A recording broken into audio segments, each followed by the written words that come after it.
Welcome, everyone. Yes, you are back with KSHB's 41 is the Mic. I am Matt Derrick, alongside legal tampering window enthusiast Nick Jacobs. And Nick didn't even get to the legal tampering window before the Kansas City Chiefs got them some things done. They gave us the amuse-bouche a couple of days ago with Drue Tranquill's contract getting done. And then Saturday night, out of the blue, Chris Jones is going to be a Chief for at least 3 years. It looks like maybe 5, depending on how you count numbers in the NFL. We're going to find out when the details of the contract come out. But first thoughts, Nick. I mean, what comes to your mind? I mean, how much relief are our Chiefs fans feeling right now? I think for some of them, a lot. For others, I think it's probably 50-50 overall. Yeah, I mean, whenever I saw them sign Drue Tranquill to what they did, I'm like, okay. Then they know the number where Chris is at, and then they know the number where Sneed would be at, and they're okay with either one, whichever scenario goes which way. So I think that had a lot to play with it in terms of that gave me the belief that they at least know from a financial perspective of what they were setting up, where each guy's at. So then I'm like, okay, so they're confident in one of them. Otherwise, Tranquill still waits, and they don't do it as quickly as they did financially. So once I got that locked up, I was like, all right, then one of two is going to happen between Chris and Sneed, and then Chris Jones stuff starts leaking out Saturday night before 10 p.m. And then you're like, okay, so that tracks on everything about why Tranquill got done, because they knew where they were number-wise with what they're going to spend and what Clark may be dishing out in terms of signing bonus or anything escrow wise. So then that kind of you're like, okay, so then they're pretty good at this point and comfortable with where they're at. So yeah, I mean, at the end of the day, I mean, we'll talk more about Chris here obviously, but I mean, hey, they got the two key things they were after, and the Chiefs winning back-to-back Super Bowls and trying to go for a third, I think, really helped Chris be able to get over that hump financially. Yeah, and just touching on Tranquill real quick. I mean, you mentioned two big deals right there. I mean, the Chiefs going into this offseason, their two biggest questions about addressing immediately were Chris Jones and L'Jarius Sneed. But no doubt, I mean, in that next group of priorities, Drue Tranquill was at the top as a guy that they wanted to keep. Pretty good deal to me. I mean, he is being paid well. I mean, that's obviously starter level money in the NFL. He's going to be making more than Nick Bolton right now, but it does give you an indication about what you have to pay to keep Nick Bolton, because Nick Bolton will make more money than that when he becomes a free agent next year. But how important is that? Because now, probably I feel like even lost in this a little bit is that, by having Tranquill signed for 2 more seasons, you've kind of at least have insurance that if things go south with Nick Bolton next year in free agency, you've got a Mike linebacker potentially for 2025 if you don't get Nick Bolton back in the fold. That is an excellent point, Matt Derrick. It's like you're looking ahead as the Chiefs front office always has to do. Yeah. No, I mean, that's the key part of the whole thing is that with him, like you said, with Tranquill, he has so much versatility that you couldn't not keep that on the roster. You really had to protect that and keep that there. And then also the ability that he could play Mike, whether Bolton's hurt or whatever may transpire down the road. Like that's why he earned the number that he did, because of, he didn't earn that type of number the year before out on the open market. So for him to get that number, that was because of what he showcased and just how well he did and the Swiss Army knife that he's been for the Chiefs. So yeah, no, I mean, I was ecstatic when I saw that Tranquill got done. And so I was like, okay, that's great on that part. And that I'm happy to see that one. Or as ecstatic as I could be given last week. Completely understand there. And and Tranquill, I mean, it's like I said, it's a relatively affordable deal. There is some money on the back end of it. I mean, he has got a $3 million cap hit next year, $8.5 million next year, but 3 years, $19 million is not bad. It pales in comparison to the 3 years, $95 million that Chris Jones is going to make. And obviously, that's the highlight number of that is the fact that 3 years, 95 in the first, and then all that money coming in the first 3 years. Asterisk, it's a 5-year contract. Apparently, we still have not seen the official details as we're recording this, and and that's the nuts and bolts of it that amuses me because we haven't also seen an overall number yet. So far we're just getting the guaranteed money, and that's obviously the biggest deal of all. This matches the money that Aaron Donald got in the first, for the 3-year contract that he signed. Now there was talk, Nick, of course, that the Rams had to pay a Aaron Donald retirement tax. Didn't really have that with Chris Jones, so the Chiefs pretty much paid market value for Chris Jones, don't you think? Yeah, they did. And so you're hoping those 3 years pay off. You're hoping he's able to kind of maintain what he did during that 3-year time and that you're paying for who he'll continue to be versus what he previously did. I mean, I'm not going to say he didn't earn the money because he was going to earn that money on the open market no matter what. So, the Chiefs may have gotten more on the open market. So I think there was two numbers that the Katz brothers and Chris wanted. The guarantees, I want them where Donald's at, and I want the average above where Aaron Donald's at. And then once those two things happened, boom, that's when everything got leaked at that point. So, and like I said, the Chiefs trying to go for a three-peat, I think really helped that out. Because Chris Jones is Chris Jones is one of the leaders on the defense, and he's kind of been the pillar of that defense given how long he's been with his team since 2016. So, I mean, all that combined, that was going to be a part of that piece/puzzle is that, Chris, this defense looks a lot different if you don't have a good Chris Jones on it. Like at that point, then you're like, okay, who the heck's our 3-tech? Where do we get a 3-tech from? Can you outbid, anybody in the market for Christian Wilkinson? And then, then you're kind of putting all your eggs into the Christian Wilkinson basket. And then you're hoping he pans out. And then you've got to go in the draft and you're going to be stretched thin at what you need to get a defensive tackle, wide receiver, offensive tackle, and anything else that you may have on your list in terms of pass rush or if you're wanting to add depth at other spots. So with that, you don't have to worry about the starting 3-tech. It's just a matter of now, hey, is there an heir apparent that becomes best player available that they could get behind him and start working that person in as a 3-tech in case Chris got hurt, but allow them to learn under Joe Cullen and Chris Jones together. That would be the best of both worlds in that front. But you're going to have offensive tackle and wide receiver issues too that you're going to likely have to address in the first couple rounds of the draft. So it maintained that flexibility to where you're not fighting on 3 different fronts to get potentially 3 different starters that can have impact on your team immediately. So, I mean, that part of it, that part of the puzzle like that had to happen. So, and also I think for Chris, I mean, above everything else, Chris can now be seen around the league by the number that he's potentially going to get, that he's one of the best at his position. So, boom, that's done and over with. Veach and the Chiefs made that happen. Then on top of that, he's now one of the top 3 in the organization. He's earned those stripes to be that. So, I mean, look, I'm hoping we see a much happier Chris Jones at press conferences.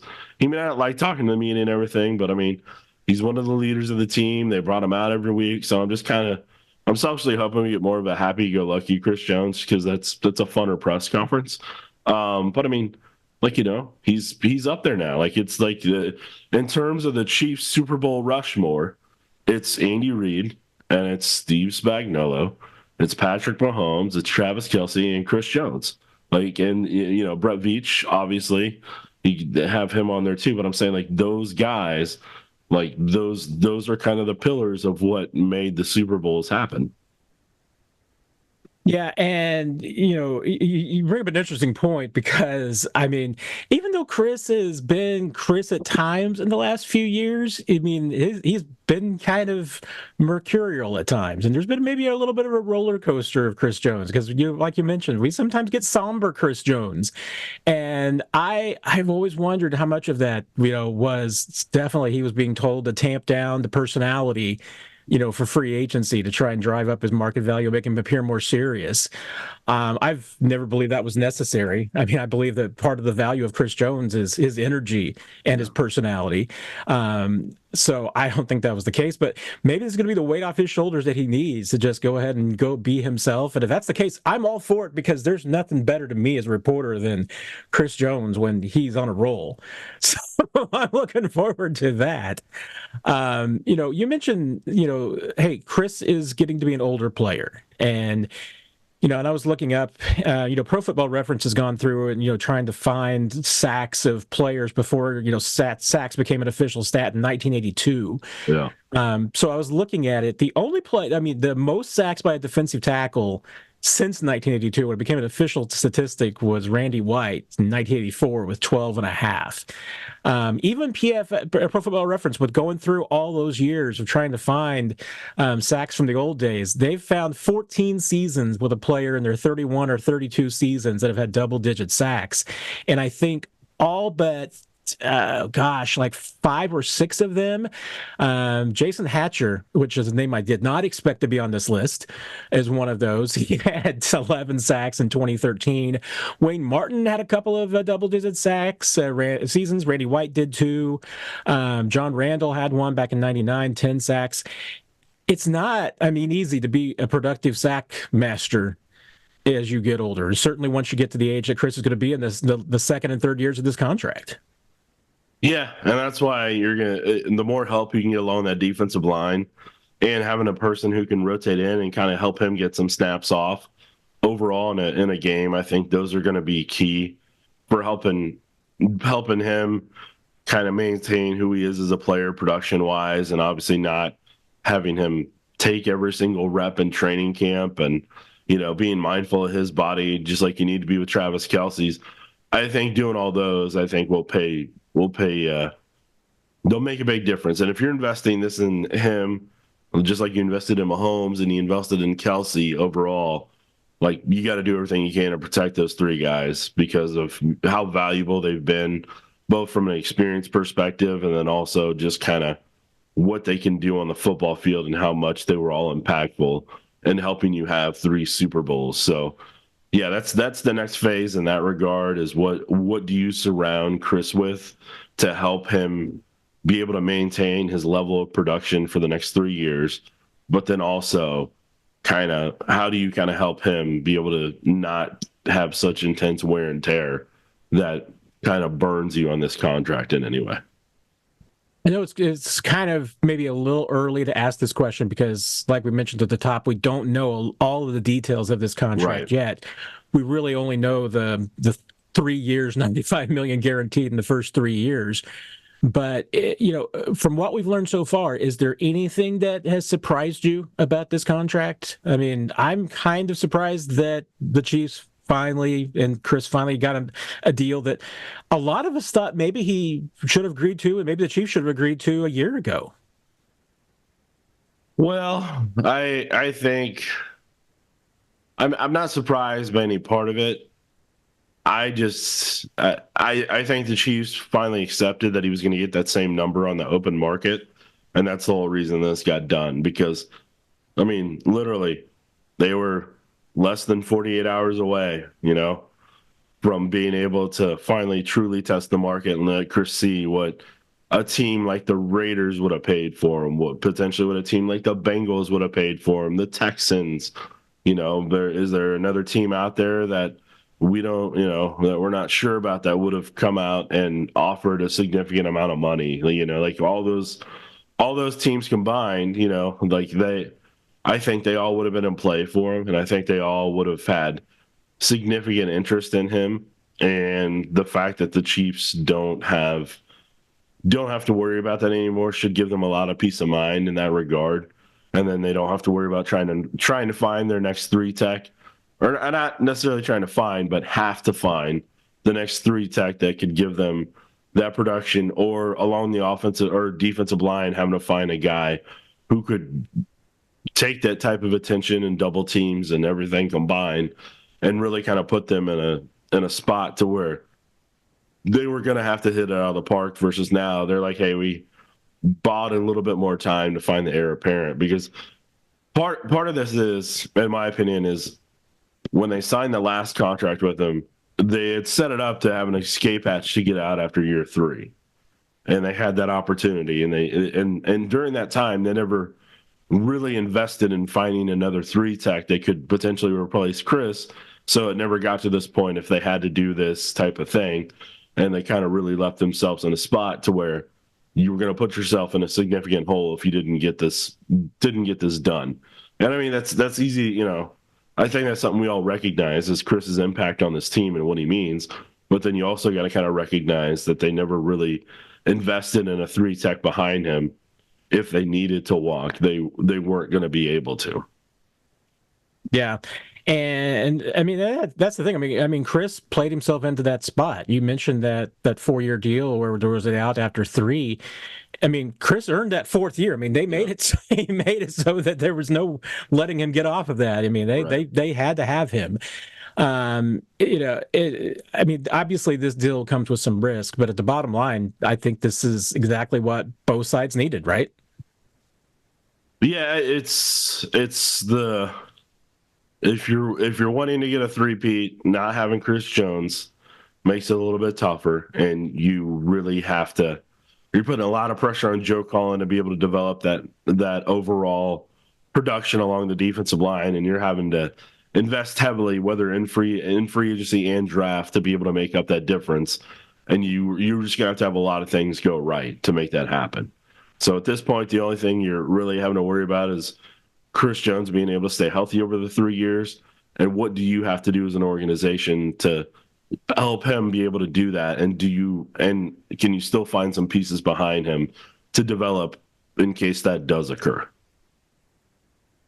With these 2 deals done, these are, and I'm going to count Drue Tranquill as a starter, because as much as he played last year, he's a starter, even though Willie Gay was technically another starter. And right. And this probably signals, I mean, it's another indication that Willie Gay is probably not going to be back in Kansas City. We'll see how the market plays out for him, but that's at least we get that indication. But now the Chiefs have locked up 2 more starters for that defense that obviously is coming off an absolutely fantastic season. But there's still 2 other positions where they're going to be looking at. They would be looking at right now at possibly starting the 2024 season without their starters back. And as we look forward to what's next for the Chiefs, that's kind of where I wanted to go. L'Jarius Sneed's obviously one of those. And that's the biggest one. Technically under contract right now, but in limbo, because we don't know right now if L'Jarius Sneed is going to be a Chief or not, if he's going to be traded, if there's going to be a deal. It seems like obviously the least likely and most undesirable of option for the Chiefs is that L'Jarius Sneed remains under that franchise for very long tag, because they just don't have the money to afford it. And that actually is affecting Chris Jones. I mean, one of the reasons we don't have the full details on Chris is that the Chiefs don't have the money right now to fit the Chris Jones contract in the salary cap, more than likely. You know, the best estimate I think I've seen from Spotrac is that, you know, they have maybe $7.5 million under the salary cap right now, which could maybe conceivably fit Chris under for year 1, but it would be really, really tough with $95 million guaranteed. Where did the Chiefs go next with L'Jarius Sneed? What needs to happen, and what's kind of the time frame for you? Yeah, when Jalen Johnson got done, I feel like that kind of really gave leverage to what the Chiefs may need to do from a trade perspective. Because now that Jalen's off the market, I mean, it's L'Jarius Sneed and a whole bunch of other guys. And, like, that's where it's at, unless somebody unexpectedly gets released over the next 3 days. Like, you got to go through the Chiefs if you want to get an impact corner at this stage in the game. Otherwise, you're waiting until free agency.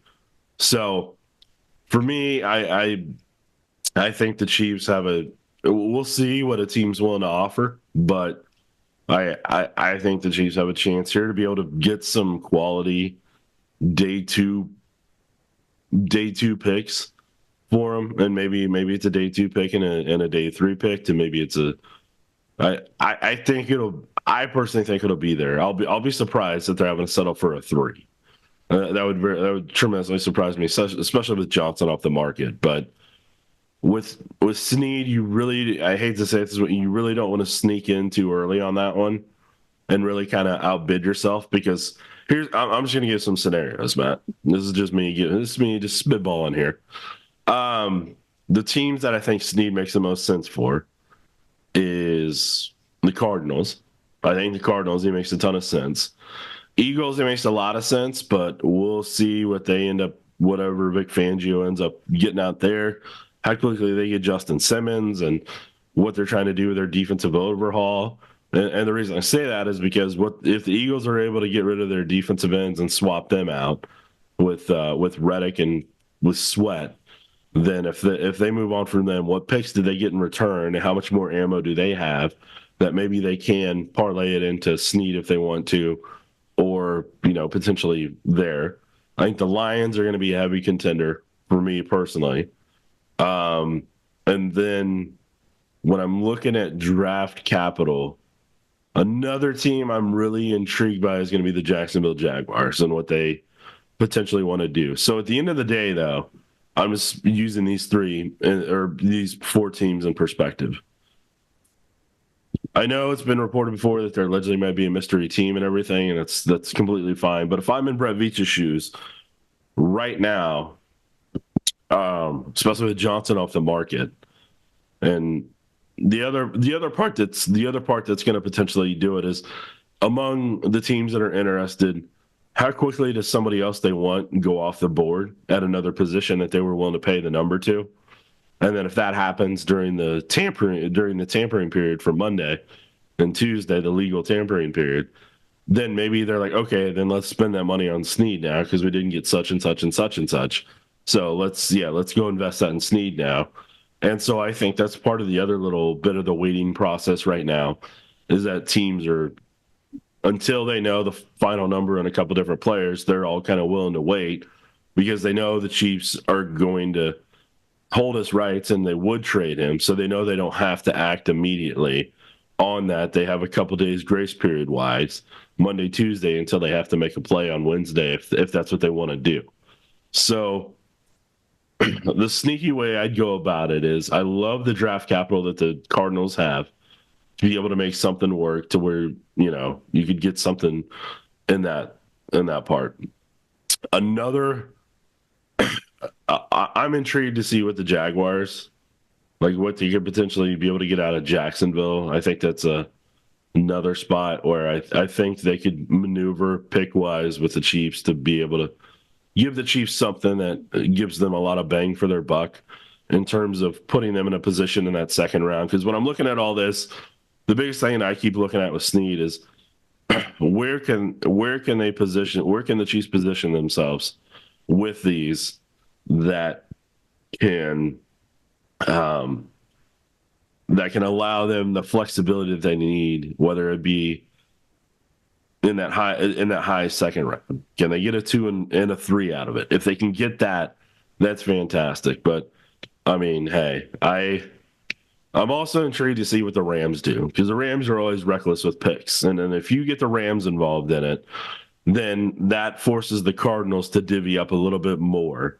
And then any other team that may have been interested that we mentioned or we don't know about right now, then maybe that forces them to raise their price too. But yeah, that's a market that I'm really interested to see how that kind of shakes out over the next 3 days. I mean, the Chiefs have things that they can do to free up cap space. I mean, right now we're talking about them really not having, especially with the Jones deal done, not having a lot of flexibility or maneuvering to do anything in the first wave of free agency, which with the negotiation window, we're really talking about maybe, Monday through Thursday. Now, they could open up some space. I mean, converting Mahomes' roster bonus, which they can do, into a signing bonus, they can do any amount of that. Normally, in the last few years, the Chiefs have merely just converted as much of that as they need. Now, they could, if they converted the whole thing, free up as much as $27.9 million in cap space. I don't know. I don't believe that is their inclination. I think they've got a number in mind about how much of that they do want to convert, and I'm sure it's less than that. But, the Sneed, I mean, the 19.08 is a big deal. You're talking about, trades and what's possible and what might happen. I think we sound like we're on the same page here. I mean, this is probably something that with Sneed needs to be resolved in the next 4 or 5 days tops. Yeah, you need it done during the first week. Like, you need that cap space back. And once you got Chris officially signed, sealed, and delivered, then you can manipulate what you need to with Mahomes' number at that point. And then, but yeah, like you said, I mean, the tightrope you always have with Patrick's contract is you don't want to take more away than you have to. Because all you're doing is just kicking the can down the road on other years that you really don't want to if you don't have to. So you don't just pull 30 million from it to pull 30 million from it. I mean, can you do that? And can you do cap carryover and everything? Sure. I mean, yes, in theory you can do that, but at some point you would like to eat the full number some of those years so that you don't really have to kind of, do more extensions that have to stretch this number out and this number out cap wise and try to cook the books in some ways that you would have to overall. So yeah, I think that there's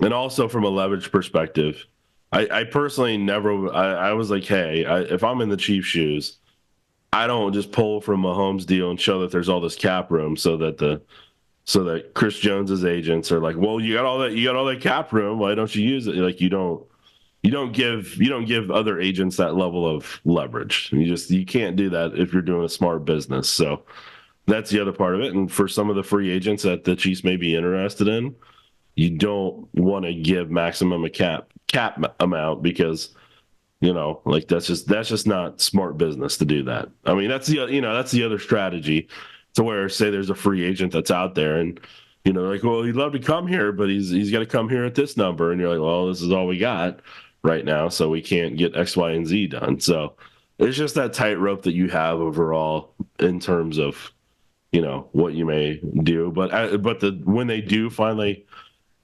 if they do finally move some of Mahomes' number, they know exactly where it's going and where it's getting allotted to.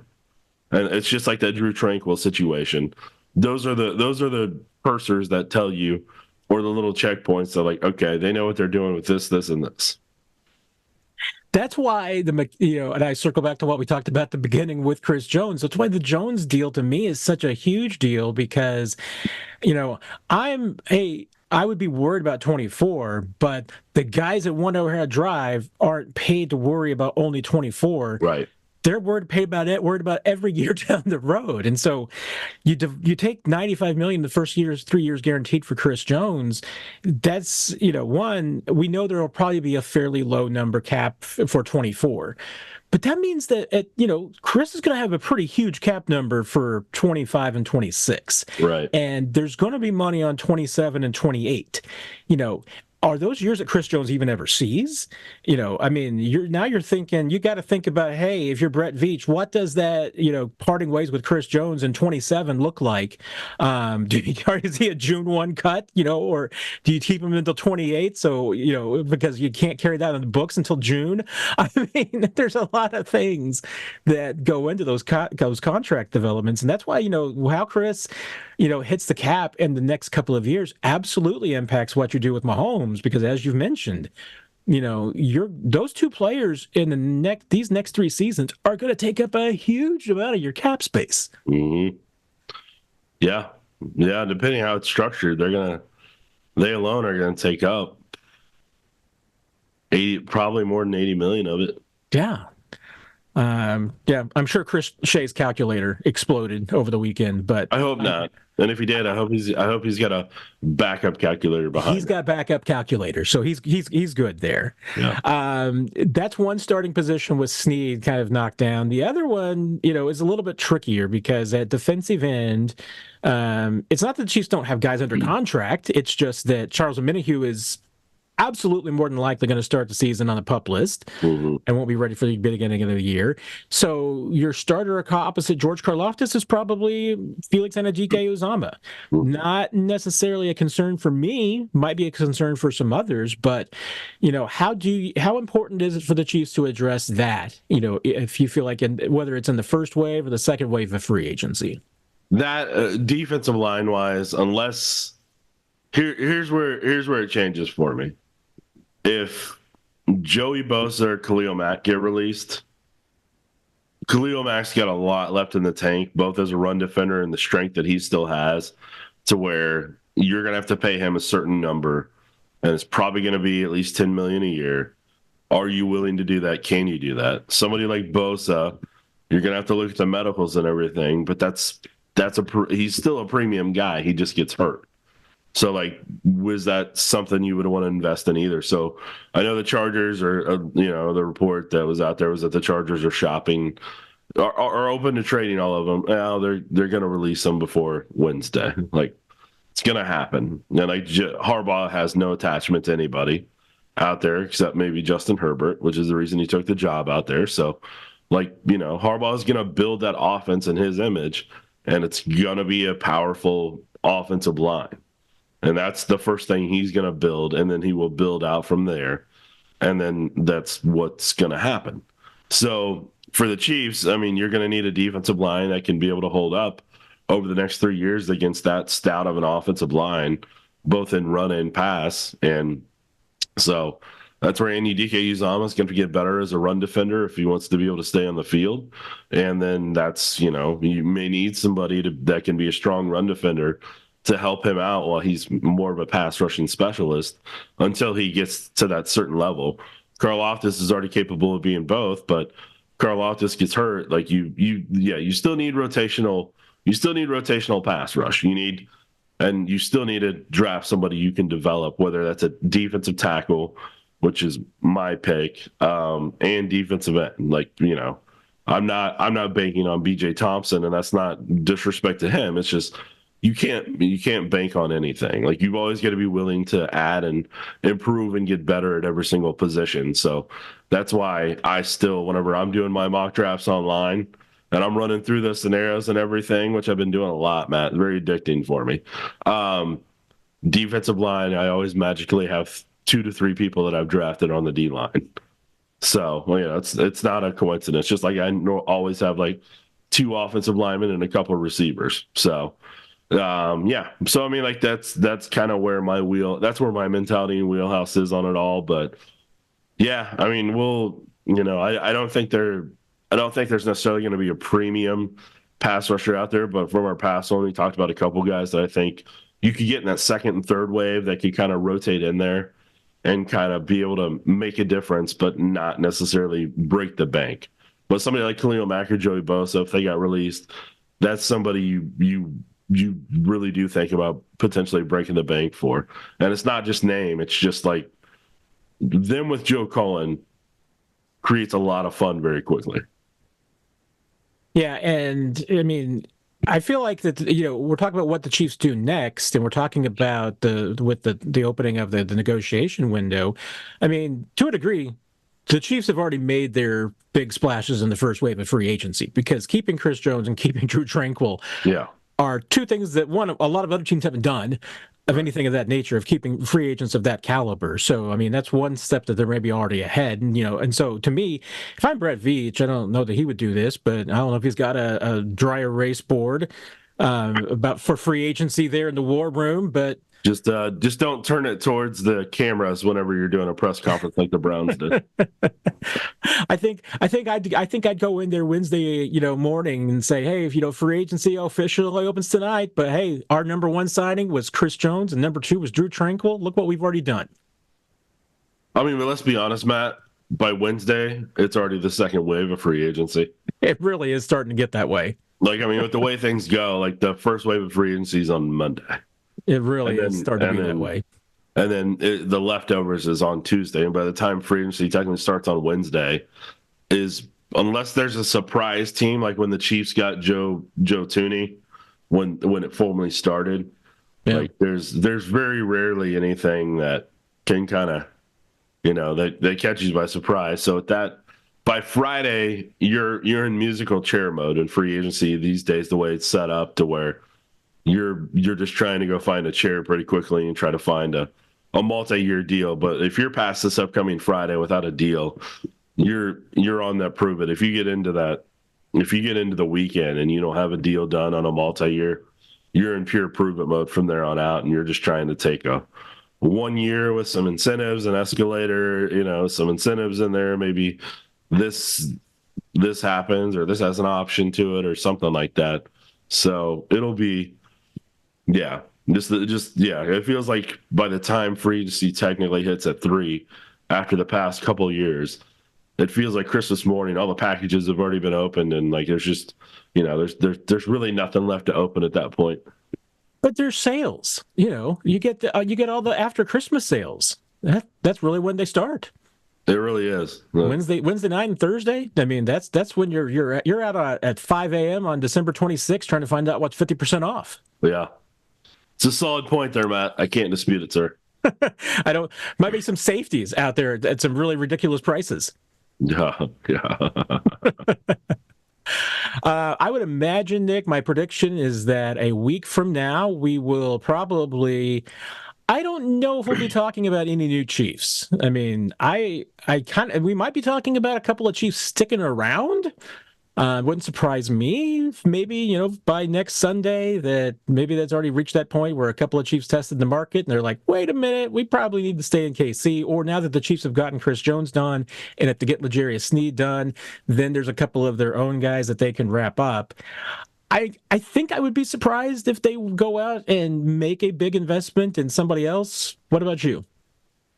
Well, I mean, for me, I'm not saying like a massive 20 million a year, per year offer, but I am intrigued to see what the Chiefs get done at wide receiver by Wednesday, Thursday, Friday.